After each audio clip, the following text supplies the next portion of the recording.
Resuming recording. So thank you for sharing where you guys are from and what inspired you to show up today. I'm going to go right into the presentation. Others might come on in. I'm actually going to turn off my video. I often distract myself, so I'm going to stop my video. Hopefully that's okay for you too. Oh, now I see you, Kathy. All right, I'm also going to shrink this guy down. All right, so today's presentation is all about small steps for big results. And as I put together this presentation yesterday, I had all of the motivation to load it up with great recent research and studies to help you precisely dial things in. And then I stepped back for a moment. I was like, the goal of today's presentation, the goal of this group recording and mini masterclass is really for me to coach and help you to really build hope, because I think hope is a cornerstone at us healing and optimizing our overall health. And at the end of the day, especially today, October 2024, we're closing down this year. I really believe in less is more. And I'm getting more and more clients that are overwhelmed. So if I were to summarize today's presentation, step away and think less is more. What's something simple I can focus on and build on from that? But less is more. And I hope today's presentation really helps initiate and accelerate some of your transformation for your health and confidence. And I hope you can gain some targeted daily habits for this season of your life, guiding you to reach your health and goals. So I snuck in some perimenopause language within today's presentation as well, because again, as I was looking at who am I serving today, who's most likely going to listen, there's a dominance of women ages between 35, 45 to 50, and just a small snip on what perimenopause is. It can be a completely new term or understanding for some of us listening. And perimenopause can begin at age 35. And it's the initiation of a shift of hormones, or you can think of it as your second puberty or reverse puberty of going into menopause. Menopause itself is one day. So there's this whole season leading up to it, and that can be 6 months. It can be weeks. It can be entirely unnoticed, but it can also be up to 10 years. And more Americans are noticing hormonal shifts and symptoms, and perimenopause is more prominent. And a lot of the language today on how to support your health, to support your goals, to support your weight loss, well-being, and healing has to take in consideration these hormone shifting. So a little information there on why I'm speaking to perimenopause. So overall, my belief and my philosophy and my practice and working with clients and working with group programs and more is I really trust that when we're better informed, we gain the power to create meaningful change and the confidence to advocate for it. When we are better informed, we gain the power to create change and confidence to advocate for ourselves. And I think this is basically my mission, because when I'm helping a client, I must teach them how to advocate for their needs. And that's because in modern life in America, we are not set up for good health. There's a lot of things that we need to overcome, distractions we need to overlook, and a lot of fast-paced pressure and more. But when we're better informed, we can have the power to create meaningful change and confidence to speak up, ask for the right thing, and serve our own needs and help ourselves along the way.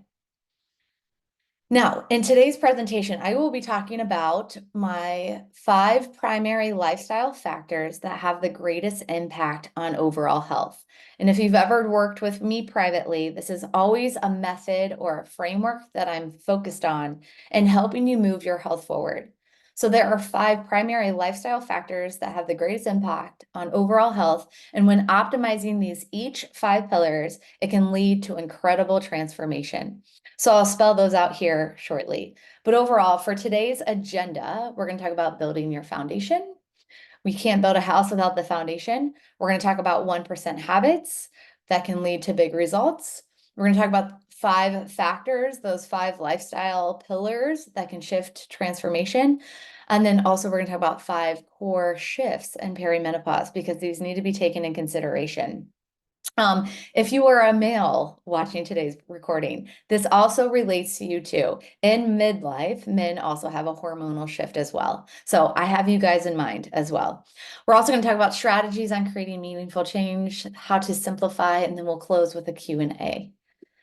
So overall, I'm going to start us off with a little exercise. And I've done this in past presentations, but I think it's so important. Even when working with a private client, I want us to have a vision. I want us to have a visual of what we look like, how we feel, what we're doing, what life is like when we reach that health goal. So I'll ask you here, go ahead, close your eyes. Let's take a big breath in through our nose, inviting my yoga instructor practice here on this presentation over Zoom. And then take a big exhale, using your core muscles, push it all out. Let's do that again. Take a big breath in through your nose. Breath tells our brain everything's okay. Open mouth, exhale, let everything go. We're going to do this one more time. Take a big breath in. As you breathe in, begin to visualize how you want to feel when you reach this health goal, how you want to look when you reach this health goal. What do things look like? What is in your surroundings? Paint that canvas, paint that picture in your mind. And what are you doing? I think when we paint this visual, it gives us more of a guide of where we want to go. Now, as you're picturing this healthier version, I'll say, of yourself or whatever it may be, what's one thing you can do today to get closer to that version? What's one step you can take to get closer to that? I think having this vision can help you understand why. And as you think about this one step closer you can have to this version of yourself, what is your why? Why do you want to be healthier? Why not just kick back and do what you're doing, or relax a little more, loosen the reins? What is your why though? Why feel better? And I'm always a vulnerable coach. I think it's one of my gifts, if that's what I would term it as, but I work really hard on my health. I work really hard on my health, and I don't do it for myself, if I'm really honest. And I really do it for, and you know my story, I'm a type 1 diabetic. I've been type 1 going on 33 years come November. And my dad has had the same disease. He's had type 1 diabetes since he was 17. And when I was a child, a teenager, a growing adult, and to today, I've seen him suffer with every complication there is possible from type 1 diabetes. And if I think about my why, I know how painful it is to see him suffer. And it's just painful being on the outside. And my why of why I'm taking care of myself, my driving fire to help others, but also myself, is I don't want my children to feel that. I don't want my husband to feel that. And I don't want my siblings to feel that. So as I get super vulnerable, I want you to also be vulnerable. Why do you care? Why do you want this? Why?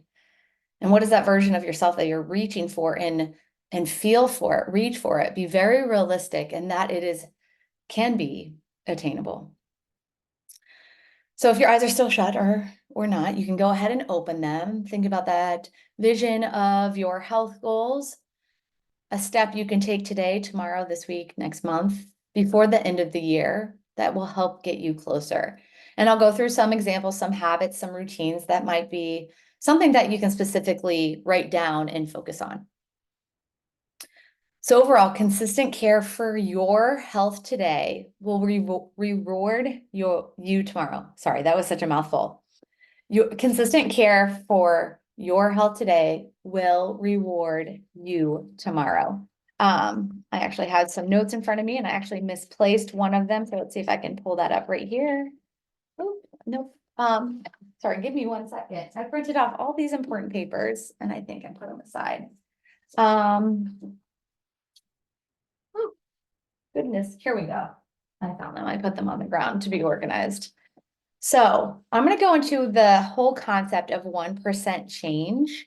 And 1% change, actually, I first learned about this story from James Clear. I'm not sure if you've heard of James Clear. He's a New York Times bestseller. He has a wonderful newsletter that comes out weekly. It's called 321. I think he has like thousands, if not millions, of subscribers to that free newsletter. And I had the luxury of doing an event with him. I did an event with him in 2021, and it was for a business opening. And he first told this story during that presentation. And so it might sound familiar, but every time I tell the story, I find I build that little bit of hope. I build that little bit of inspiration within myself, and I believe it will so for you too. So let's begin. In 2006, the British cycling team hadn't won a Tour de France race in 110 years. That's a long time. A famous bike company wouldn't even sell the British team bikes as they feared it could hurt their sales. So this story is all about the power of 1%. And we have this British cyclist team that is so horrible that companies are avoiding them as they could basically damage their brand. But this team had a new coach come in, and the coach looked at training in a brand new way. He wanted to sweep every variable to see if there's anything that could improve by 1%. So instead of looking at training and remodeling it, escalating it, maybe adding on more training, he thought about where is the low-hanging fruit? Where are the small little adjustments we can make that can really add up? Overall, the coach and the team, they asked riders to wear electrically heated overshorts to maintain ideal muscle temperature while riding, and using biofeedback sensors to monitor how each athlete responded to a particular workout. The team tested various fabrics in a wind tunnel and had their outdoor riders switch to indoor racing shorts because they proved to be lighter and more aerodynamic. They tested different types of massage gels to see which one led to the fastest muscle recovery. They even hired a surgeon to teach the riders to best wash their hands to reduce their risk of cold. This was clearly before 2020.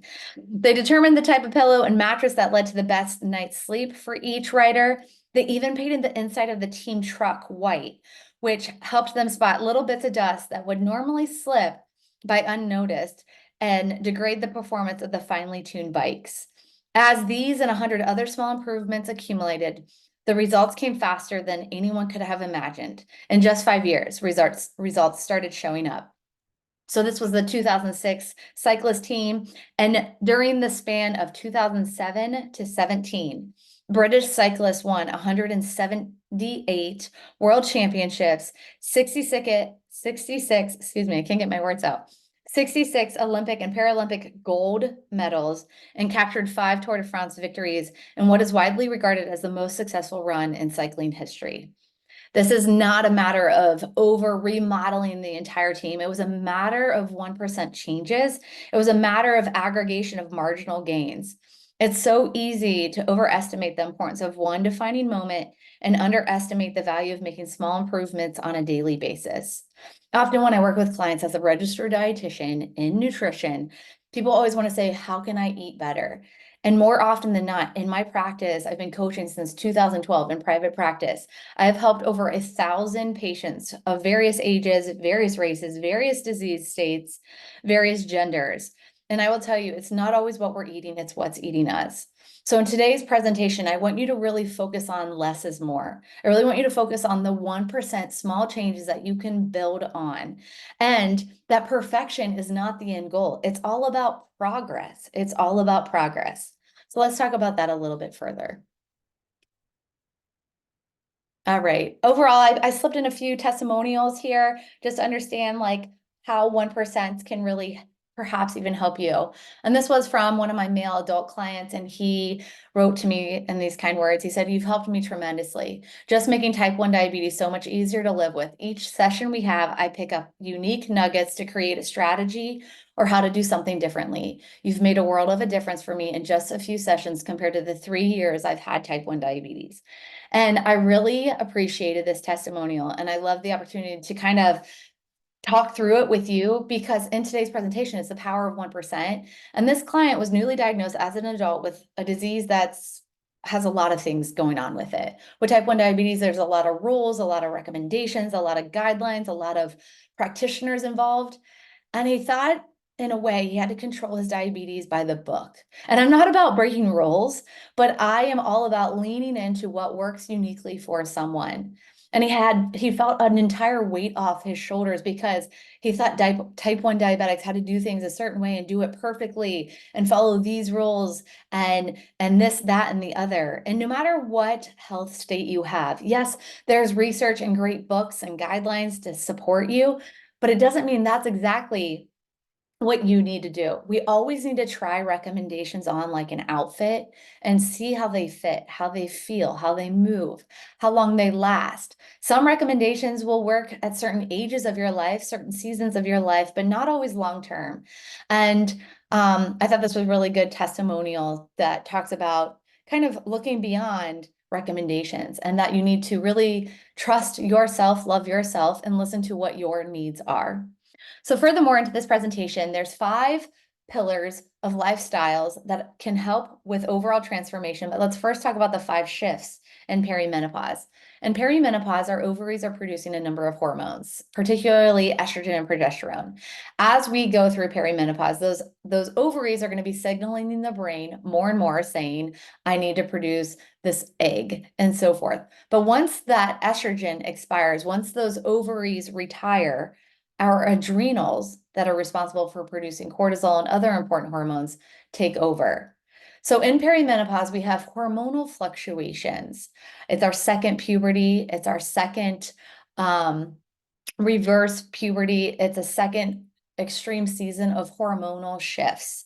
And with that, there's a lot of symptoms. Let that be mood swings, let that be gas, bloat, water retention, let that be dry skin, dry eyes, dry everywhere. It can be a number of things, but there are ways to nurture this. There are ways to halt this. There are ways to support this to make it much more seamless. It is not a season of our life that we just need to muscle through it. No way.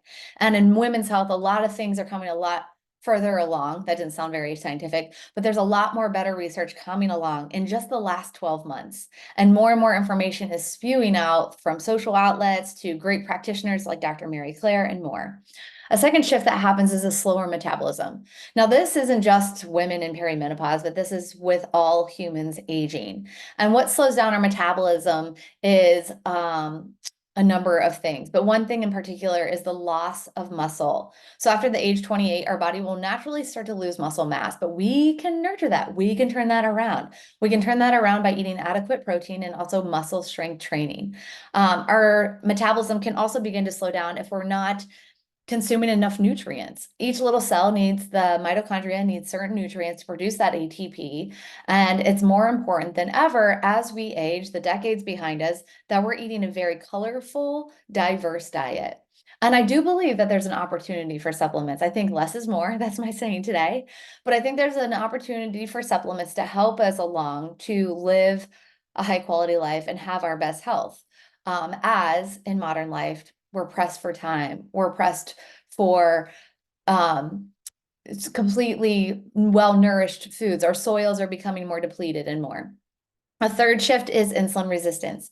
As our estrogen levels go down, our insulin resistance goes up. So maybe you have noticed in your 30s, 40s, maybe you're approaching 50s, you don't tolerate sugar as well. Or maybe you notice you don't tolerate carbohydrates as well. Maybe you get shaky or hangry, or you can find you're really moody after consuming sugar, or you have a horrible night's sleep.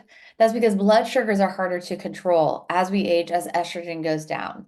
A fourth thing that changes is muscle mass loss, as something I've already described. And then fifth is sleep disruptions. Now, of all of these, I think they're very important to nurture every single one. But if I were to say one thing that needs priority is sleep disruptions. Sleep is the secret sauce to health. The more sleep deprived we are, the poorer our food choices, the poorer our blood sugar control, the poorer our hormone balance. So the more energy, more focus we put on our sleep, the better. So right here is my permission to give you. Get better sleep than to wake up at 5 a.m. and do your workout. Always, hopefully, you have the opportunity or flexibility to cancel that class if it's a poor night's sleep. But sleep is a secret sauce to health. And while I highlight this shift, it's also important to not put too much pressure on sleep. So if you know, gosh, I'm a horrible sleeper, and the more pressure I put on, often it gets worse. But maybe I can give you some ideas of how to overall improve that too. So here's just a nice visual. Our estrogen changes through the decades.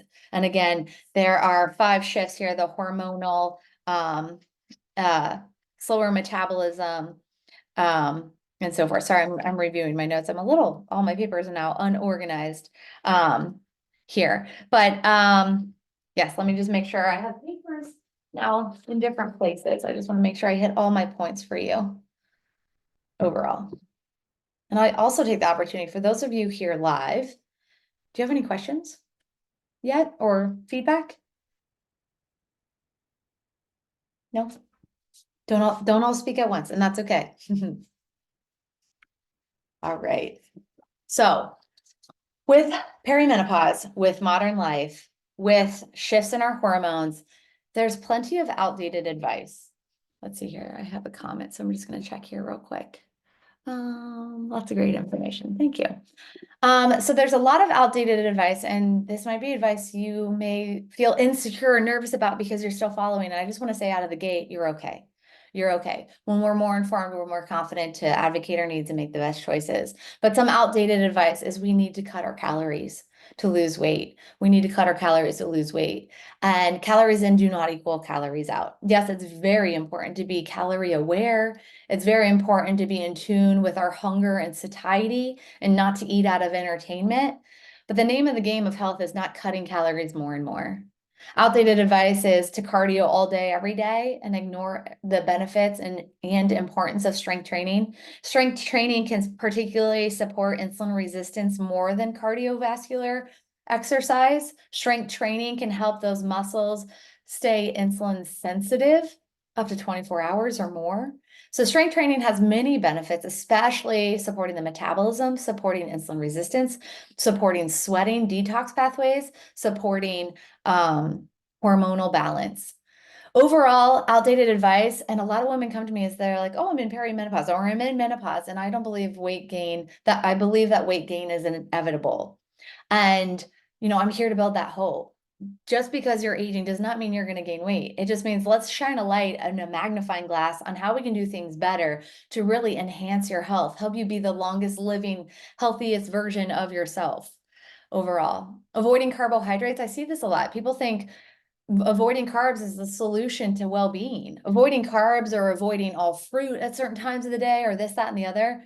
But carbohydrates are so important for satiety, for melatonin, for serotonin, for our thyroid. I think we all have unique amounts of carbohydrates that we tolerate, especially as we age and that insulin resistance come into play with estrogen dropping. But I do not believe that we need to be keto or carnivore or really limiting to a very low level. Outdated advice relying solely on hormone replacement therapy. I do believe in hormone replacement therapy. I think it's a great solution for many in supporting bones, the brain, symptoms, longevity, mood, and more. But you can't just take HRT without majoring in the majors. HRT will not work if your gut is a mess. HRT won't work if your detox pathways are struggling, and they can be struggling from stress. When we stress, our detox pathway shut down because it's not a priority to live. So relying solely on medication is not the solution. And I think you're showing up today, and most of you know that, and that's why you're here with me. Overall, fearful of cholesterol-containing foods.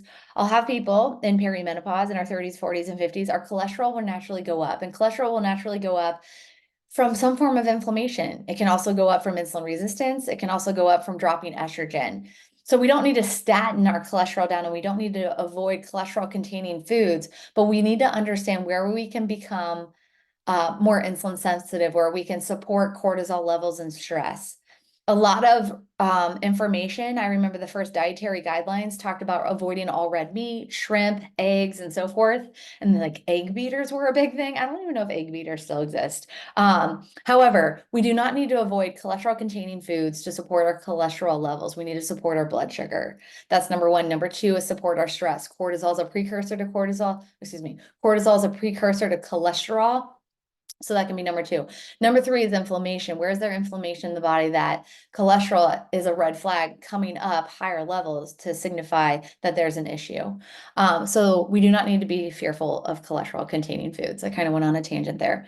Outdated advice is focusing too much on supplements alone. Just like HRT, supplements are supplementary, and we shouldn't be taking the gamut. And I'm guilty of that. I'm like, okay, I want to support my gut. I want to support my perimenopause. I want to support my workouts. And I'm like, whoa, whoa, whoa. I need to like really lift up what's priority for my overall needs. I had someone kick off the call here today before we're recording, and I have like a love for a variety of probiotics. And I think probiotics can be really helpful, especially if people are constipated or have more diarrhea, or just indigestion and so forth, but less is more. Small frequent meals or skipping meals. So I believe in the tool of intermittent fasting. Intermittent fasting is eating in a condensed window every 24 hours to support gut health, gut healing, insulin resistance, blood sugar control, and even the mental burden of figuring out what to eat. But I do not think eating in a smaller window is better. And research will show small, frequent meals are not as helpful as 3 anchored meals. I feel like I talk about this point quite a bit in most of my webinars and my coaching, but we want anchored meals on a daily basis around the same hour each day to support our circadian rhythm. Our circadian rhythm is basically the beat of music of all of our organs working together. So we want that beat to be nice and steady, predictable, and having meals around the same time can support our circadian rhythms and overall can support our cortisol levels. So as we age, our cortisol levels can become more fragile. As our estrogen goes down, our cortisol can become more fragile and our adrenals take over more jobs. So as we age, we also are usually further in our career. Maybe we have children or pets and we have parents, and we tend to have a lot more we need to take care of. So it's even more essential than ever. If there's 1% thing that you work on today, it's number one, support your mindset, support your mental health, let yourself heal from the top down, and make sure you're supporting your cortisol levels. That will better support you on utilizing all your hormones, your thyroid hormones, supporting your metabolism, supporting weight loss, and so much more. However, going back to having routines, having anchored meals versus small frequent meals can support our gut health, support our insulin resistance overall. Outdated advice is neglecting mental health. I kind of touched on that already. We really need to have an ideal mindset as we work on our nutrition and our health. Overall, and this is something that's easy to slip into, is dismiss symptoms as normal aging. No matter what your age is, you have the right to speak up and talk about what is presenting itself, because it can be something completely unrelated than aging. So don't hesitate there. Outdated advice is limiting salt. I'm a big believer in sea salt, Celtic salt, being very mineral rich.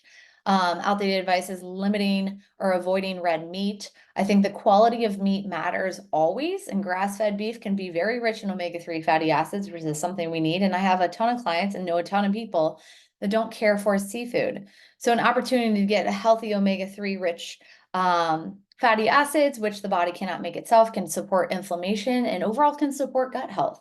Red meat as well, per calorie, can be the most nutrient dense things we consume. So unless I see something particular on somebody's stool test, do I think that there's a flag to not consume red meat? But always you want to make sure you're consuming quality proteins. Fad diets and quick fixes is what we all tend to want when we see someone with quick success, but we want to play the long game. So that was a long slide. I actually taught more in there than I anticipated. But if you're participating in any of that outdated advice, this little video clip is for you. I've played this in a presentation before, but it's really powerful. So I'm going to skip forward. It's about 60 seconds long. Then just be very curious and open-minded to what is said here.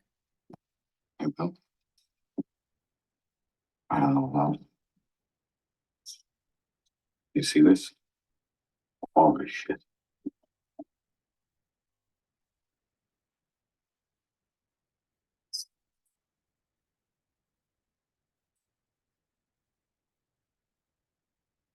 Son, it's not your fault. It's not your fault.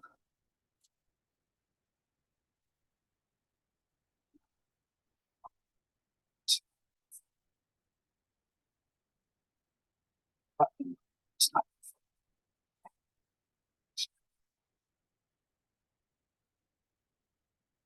it's not your fault.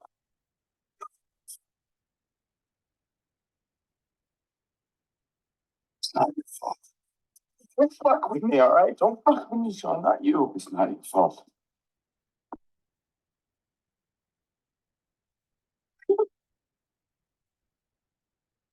So overall, hopefully you're here with me still. That was quite a longer clip, but my takeaway is your health history is not your fault.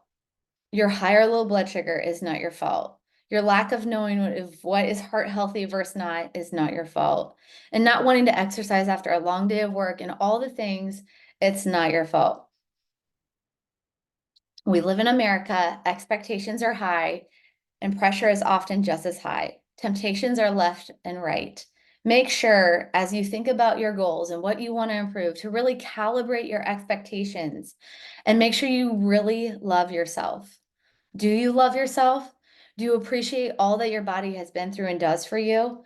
Your worth isn't measured by your accomplishments nor impact. And as we heal, as we attain optimal health, it comes from love and not shame. So I'm going to move us along here. We're about 15 slides in. We're over halfway, but I want to make sure we touch on everything. So at the beginning of my presentation, I talked about 5 primary lifestyle factors that can overall help transform your health, especially with 1% changes and in this season of life. And that is something I term as my GRACE method. GRACE method stands for a number of things here, but each letter of GRACE includes one of the pillars. So the first pillar is gut health. With gut health, think about, are you going to the bathroom every day? Are you having a nice bowel movement on a daily basis? If not, why? Is there a habit that you can adopt by just logging your food, pen and paper, and trying to identify what foods might be bothering you or causing the issues? With gut health, are you eating enough color? Do you eat the rainbow every day? If you feel like you have a great routine with your food, think about what's on your plate for each meal. Is there a base of protein? Is there some form of healthy fat from avocado, olive oil, grass-fed butter, maybe cheese, maybe from protein that has higher fat in it, like salmon? And is there some base of protein? But overall, each meal should have 5 colors. And maybe that's a big jump. Maybe your 1% thing to reach for is each meal should have 3 colors. But overall, while gut health is the cornerstone of health, we want to make sure we're eating a colorful diet, reaching for more real food than not, but being realistic and being in tune with how food makes us feel. The second pillar of health here is routines, and all health is centered on routines. It's a cornerstone, especially with blood sugar control. With routines, we can help calibrate and optimize our cortisol levels. We can help our brain feel safe, ourselves feel safe. And we can really find opportunity to find unfound time. We can unlock unfound time with routines, being more efficient with our systems and our processes and our days and our weeks and our months and our goals. Our third pillar here is adrenals. I've touched a little bit on our adrenals, and maybe that's something you've never really heard of, or maybe you have. But overall, it is essential that we metabolize our stress in some shape or form daily. There's stressors throughout our day, and if there were no stress, life would be boring. So overall, we need to make sure we're supporting our adrenals with anchored meals, with having adequate minerals in our diet, or using that Celtic salt, especially in the morning when our cortisol is highest, and moving our body throughout the day overall and supporting blood sugar levels. The fourth pillar here is clean living, being aware of toxins in our environment and just being aware of what's in our food. Rather than looking at labels on foods, maybe you have a deeper view at reviewing the ingredient list. And lastly, listed on here is exercise. As a dietitian, I believe exercise is just as important as our nutrition, because when we exercise, it's so healthy for our mental health. It's so healthy for a good domino to help our healthy habits and choices moving forward and more. So these are the 5 pillars, 5 lifestyle factors that can really help transform someone's health. And every time I'm coaching with a client, these are things that I'm reviewing and understanding and identifying what needs the most support. So as we think about 1%, let's go through more habits or things that you can examine if it's something that you can more so do.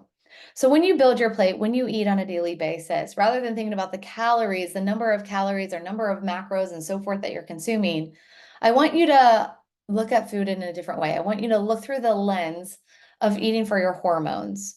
So when we eat our meals, I want us to really protect our blood sugar, diabetic or not. 3 out of 4 Americans without diabetes have a blood sugar spike on a daily basis. And as someone who's had type 1 diabetes now going on 33 years, there's a lot of little things I can do to better regulate my blood sugar, my insulin levels. And one of those things is food sequencing. I can eat my protein first, followed by fiber-rich foods, and then my pleasure food last. So food sequencing is a very helpful strategy, and it often goes along with the saying I often say, no naked carbs. You don't want to eat a carbohydrate like pretzels or potato or rice alone. You want to cover that with fat or protein and put some clothes on it. But as you eat, you want to eat for your hormones, and it goes to eating more whole, real food than not. If you were to examine the last few days in the foods you ate, what percentage of your food would be whole food ingredients? Not from Whole Foods, but whole food ingredients. Are you close to 70%? Are you up to 80? The rule of 80-20. Are you at 90? With these percentages, one's not better than the other, but one of these goals can be unique to you. I like the strategy of 80-20 because it helps take away that restriction. Sometimes when we restrict, when we're reaching for that 90, maybe even 100%, heaven forbid, we can easily fall off the wagon. We'll start to have all the BLTs, all the bites, licks, and tastes from our kids' plates and so forth. But really, we need to eat for our hormones by food sequencing, protecting our insulin. And we also need to eat more whole food than not. So we really get that biodiverse, nutrient diverse diet in our body and getting all of those minerals and vitamins that our body needs to support our metabolism, to support our hormones, to support our mental health, to support our healing. So as we eat for our hormones, you want to eat more whole, real food than not. You want to protect your insulin levels. And I've already touched on this, but maybe I could say it again to help bring the message home. But having at least 3 meals a day is essential. As we age, it's important we eat enough protein. And whatever your goal weight is, let's say my goal weight is 140 pounds, and we have the opportunity to reach for that much protein per day. I think consuming 140 grams of protein a day could be really tough. So I like to give some grace to what this goal to reach for would be. And at a minimum for any woman, adult client, and they're 35 to up to 45, I would like you to have at least 100 grams of protein. And even 100 grams of protein will take effort and planning, but that'll support your cortisol, that'll support your insulin, that'll support your estrogen, that'll support your muscle mass, that'll support your blood sugar control. I also have on here GLP-1s, glucagon-like peptides, like medications you're probably familiar with, like Ozempic and Wegovy, or maybe even the natural supplement that's come on the market. It's the only natural supplement that behaves like a GLP antagonist, and that is CaloCurb. So we also want to eat for these glucagon-like peptides or GLPs to help regulate our hunger and satiety. And we can do that from whole real foods, specifically avocados, nuts, intact grains like quinoa, oatmeal, wild rice, foods that can support our GLP-1s in our body without medication, without the supplements, include things like olive oil. So again, when you reach for more whole real food, you're really working with your hormones. When we eat whole real food, it's better communication within the body. Eating something more processed can create confusion. It can create that spike of insulin. It can create that danger of high blood sugar where the body's trying to react and recover overall. So when you build your plate, when you build your meal plan or think about what you're going to eat for the week, not necessarily a meal plan, maybe that's too tedious, maybe that's too many rules for you. Think about how to eat for your hormones. Overall, I like the simple saying of eat whole real food more often than not and do so before it may rot. And again, it's not about eating 100% whole real food. It's about making small adjustments. It's making small adjustments of maybe it's you made a turkey sandwich yesterday instead of the bread, maybe you use collard greens or romaine lettuce leaves as the sandwich replacement. That's a whole food ingredient. And because you're removing those carbohydrates, maybe you reach for more carbohydrates from other things like an apple. But where are small adjustments you can make? Maybe you're used to waking up and having cereal, but instead of cereal, what if you move over to 1 degree certified gluten-free organic oats? Those oats are a whole real food that are unprocessed. What if instead of juice, you're having a smoothie? What if instead of pasta, you're having pasta made out of lentils, one ingredient? I love lentil pasta, so that's an easy thing for me to suggest. But where are tiny little changes you can make? What are tiny little things you can stock your house with differently? And maybe here's an opportunity for people to share some adjustments where they can automatically think of what they can adjust in their diet from the last week and moving forward, or how they can think about this goal differently, or let me know how the idea of eating for your hormones is something different than you've ever thought of. Would anyone care to share? I have 6 people on with us here today. If not, I want to make sure I'm very close on time. I'm going to check my time check. I think I have like 10 minutes, 12 minutes here. And I want to make sure I have plenty of time for Q&A. So let me just carry on through. Overall, whatever you do on eating whole real food, make sure it's deliciously doable choices. Again, it's not about eating perfect. It's not about cooking everything from scratch. It's about knowing those go-to brands that have decent ingredients that work towards your goals. I've mentioned anchor your meals at least 3 times throughout the day so you can eat protein in different sittings and absorb all of that protein. Looks like I have a comment, so I'm going to look here real quick. I like the lentil and chickpea pasta. Yes, absolutely.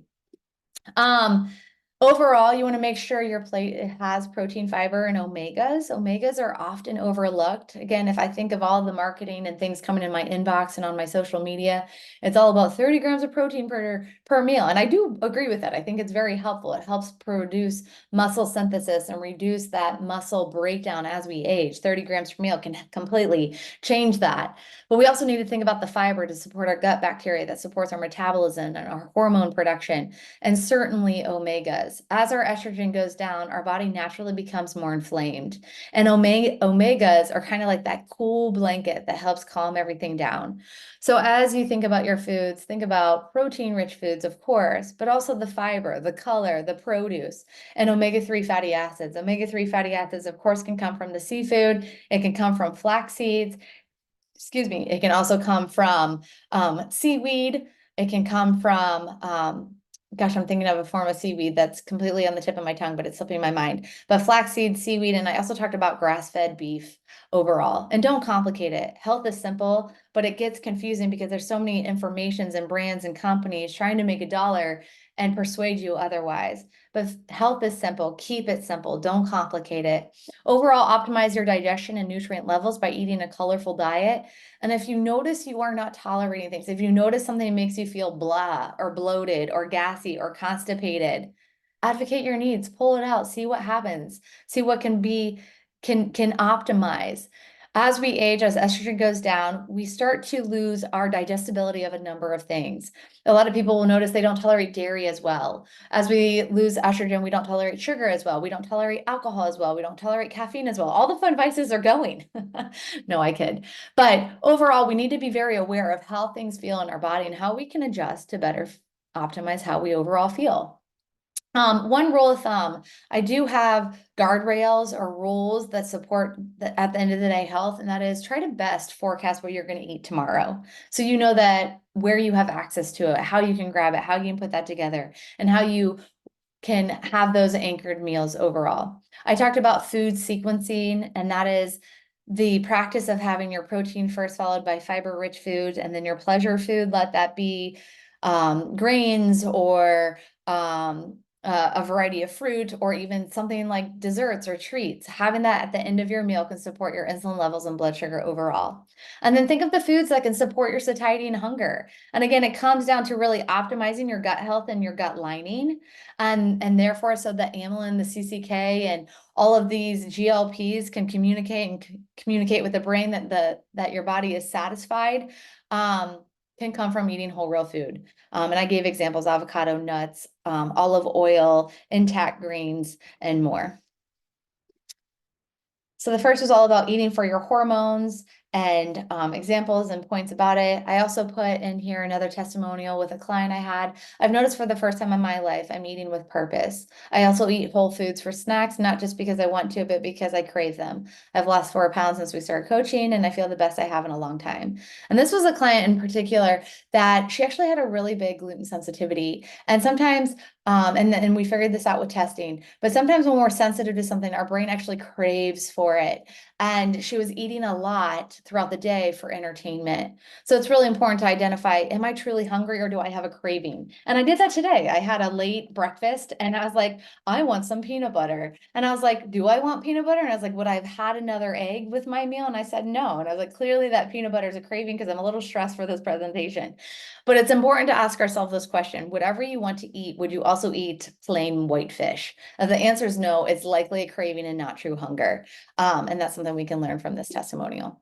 So we're wrapping up here. Overall tools that can help with optimizing your gut health, your GLPs, your eating for your hormones is making sure you're eating adequate fiber. I really like Paleo Fiber RS. I will share today's presentation with the follow-up email and also put it in the recording. Once I put this up on YouTube, I'll put links below. But Paleo RS fiber is a really good fiber to mix in your coffee, your oatmeal, your smoothie, to bump up your overall fiber intake. Other forms of fiber I like, of course, is from fruits and vegetables, nuts and seeds, but I also like the hemp seeds, the flax seeds, the chia seeds, inulin, overall. And I also like this fiber RS, which stands for resistant starch, which can support insulin sensitivity even more. I really appreciate cleanses. As many of you know me, you know I like doing seasonal cleanses as a group, and I will be offering one final one for 2024. And that'll be right after Thanksgiving. So stay tuned for that.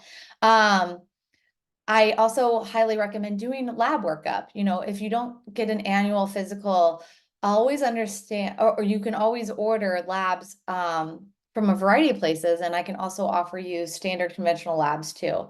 So make sure you're always on top of your labs and benchmarking them from the year prior and very aware of what those lab ranges are. I will be offering another webinar on interpreting your own labs, conventional labs from your annual physical, either in November or December, but I will be offering that before the end of the year. So stay tuned on that one.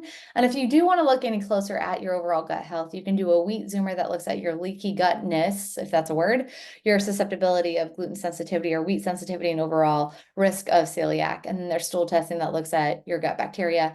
And then there's supplements that can always support gut health and portion control and GLPs and so forth. Berberine helps with cleaning up the gut, but also insulin sensitivity. It works a lot like metformin. CaloCurb, this is a supplement I've kind of put on people's radar in my membership and when working with clients, but it's a supplement that behaves just like Ozempic, but in a natural herbal form. It's actually an herb or a hop from New Zealand.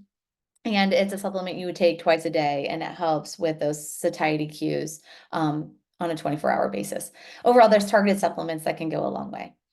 Overall, you can't change your life without changing your daily routine. So as you think about your 1%, maybe it's first taking a look at where your routines are. And with routines, I think about sleep as the secret sauce of health. So what time are you going to sleep and how good is your sleep and how much are you getting? Is there 15 more minutes you can fit in, or do you have enough? Overall, think about your routines to better support your sleep, to overall support your cortisol. And the season of life, we need to support our stress levels. And when we're well rested, we react to stress even better. And when we heal the body, when we heal our insulin resistance, when we heal our gut, when we heal our adrenals, we really need to heal from the top down. So we need to be very honest. We need to remove our ego and take a deep breath and think about what intuitively do you need first? Do we need first to heal? And that's where I can come in. That's where I can help you be your detective and offer some coaching. But often we have this internal intuition, this inner dietitian that can better help you along. So with routines, some things in particular, and I touched a lot on these, but intermittent fasting, I think that's a really good tool. But intermittent fasting can simply be circadian fasting, and that's eating in a 12-hour window when the sun is up. I believe we should always eat when the sun is high in the sky. And if we end up eating rather late, let it be a social thing. Just be aware that eating a lighter meal will be better for our hormones, our overall health, and our sleep quality. Just as important it is to have strength days, it's important to have rest days. I have a lot of clients that are overcommitted to workouts, and it's so important to support that yin and yang. It's so important to have that balance. Hydration goes a long way. I would say 90% of my clients are dehydrated. And it's important that we are well hydrated so our hormones can work better. And it's important to understand our vices. I put alcohol on here as alcohol can create more estrogen dominance in the body. It can throw off our gut health, and that it's something that is examined and enjoyed. I don't want to demonize anything, but it's examined and enjoyed in a healthy manner. And overall, I love the saying, no naked carbs. And the second saying that I often say is, if it's not a hell yes, then the answer is no. We need to create space for ourselves to have downtime, to be present, and we need to organize ourselves in a way where we do delegate or delete and really understand our non-negotiables. I see I have another comment here. All good. There's someone that just had to hop off. And then I'm going to close this with common mistakes. Our talk went a little longer than I anticipated today, but overall, when we're trying to improve our health, a few things we need to do first is really understand, are we processing our stress the best possible? And sometimes it's hard to unload what stress is coming at us, but can we metabolize it better? Can we support it with our diet? Can we support it with our movement? Can we just step outside midday to support that cortisol level? We also want to make sure we optimize our digestion by adjusting how much whole real food we get to eat. And also, if it's important that we utilize something like a probiotic to get our bowels moving optimally, we need to make sure we're eating enough fiber and drinking and hydrating overall, and that there's a power in protein. So those are some common mistakes. I'm going to see how many more slides I have here. Not many. Overall, in summary, less is more. Really, really simplified. Really simplified. Once you major in the majors, maybe then there's an opportunity to do one of these functional labs. Maybe there's an opportunity to look into maybe getting some coaching if you know that there's more growth to be had. But overall, less is more. Focus on one small thing at a time, just like our 2006 cyclist team, and really succeed and excel. Focus on catering to your hormones, not necessarily calories. Metabolize stress is at the core of reaching your goals. Eat a colorful, nutrient diet that you absorb. And there is a power in small gains. Using the 5 key lifestyle pillars of gut health, of routines, of supporting your adrenals or stress, of clean living, being aware of toxins in your environment, how to reduce them and excrete them, and also move your body daily. So I hope this presentation was motivation and also just built that little fire within you. And overall, don't forget, progress isn't about perfection. Progress is not about perfection. It's about that steady 1% improvement that over time shifts everything. So thank you for joining me. I open up the opportunity for a Q&A, and then I just have some upcoming offers that I'll share with you here at the end. And we're right at 1 o'clock. So I'll see if anyone wants to unmute, I'll share my video, bring myself back.